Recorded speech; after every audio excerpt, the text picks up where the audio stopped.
Ariel Helwani alongside the legend himself, Art Jimmerson, here at the UFC gym in Rosemead, California. And Art is the head boxing instructor here at the UFC gym. And Art, it's great to meet you in person for the first time. I remember when we came here last year for the open workouts, we had just been told that you were the new boxing instructor here. And now a year later, you're still here, so that's good. That's good to see. What's the experience like being an instructor here? You know what? I love it. I think UFC is great. I love training the fighters here. Because again, one thing, the UFC is lacking is strikers. Just throw punches the correct way. I've had experience working with a lot of the fighters out here, but also teaching them, so I love it. So you don't only work with the regular person who comes in to train. You also train some fighters as well. Yes, some of them may come in for some type of experience for certain punches whenever we have a fight coming up. So again, my limit goes all the way out. Now, last year when this news came out that you were working here, it was great. Wow, Art Jimmerson's working at the UFC gym. But sort of, from UFC 1 when you fought Royce Gracie until that point, like you sort of kind of disappeared from the limelight. Where did you go? Well, again, I still had a professional boxing career. So basically, I was still fighting professionally. But again, I took some time off because, again, I was really wanting to get back in the UFC. But again, like I said, I didn't have the experience I needed. So again, right now, once I moved out here, they were able to take me and teach me. Is it a little surreal for you? You were a part of that first ever show, November 12th, 1993. Now, 18 years later, the UFC is on Fox. It's so mainstream.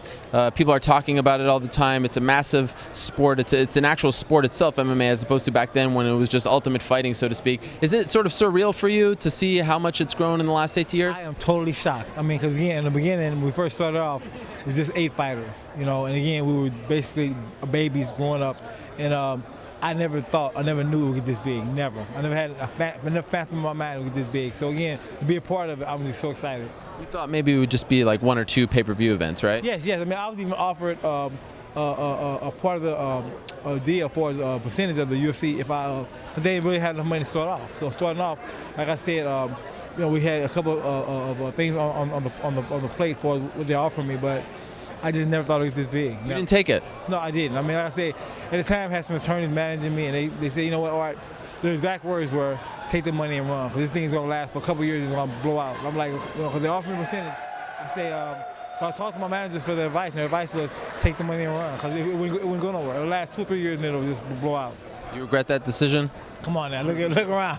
Look around. But again, I'm excited to be here, man. Like I said, thank God I'm here, and I'm excited about being a part of it, and I really enjoy myself being here, and the people I meet like you, and all over the world. So again, thank you, Lord Jesus. I'm happy. Who first approached you with the idea to take part in UFC 1? Well, a guy named Ernest Hart from St. Louis, a good friend of mine.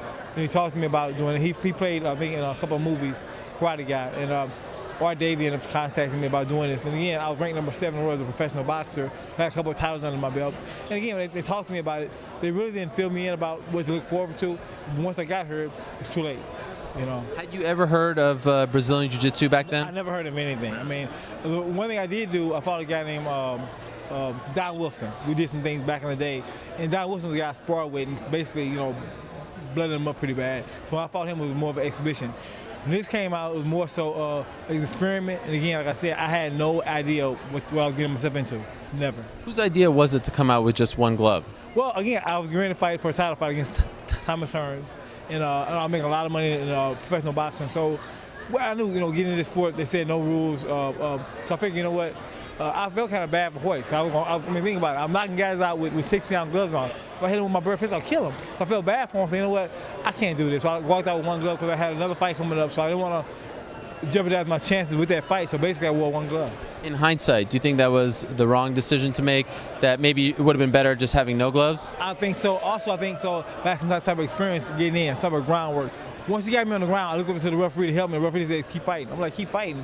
Yeah. I'm like, no, referee, he's cheating. But again, in hindsight, I definitely would not have worn 1 glove. Also, I would have more experience in workout and jiu-jitsu. So you didn't even know what was going on, like the rules or anything? No, I had no idea. I was told what to look for. I had a guy train me a little bit for blocking kicks, this and that. Before the groundwork, it was like a fish out of water. I had no idea.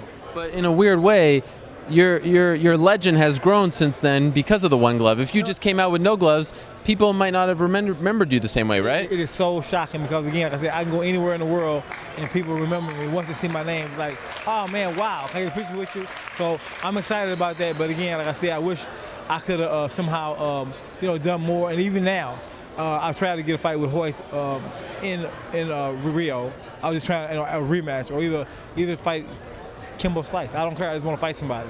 But one thing at a time here. When did you try to get the Hoist Gracie fight? Right when it came about fighting over in Brazil, I sent him something on Facebook or somewhere. I put it out there.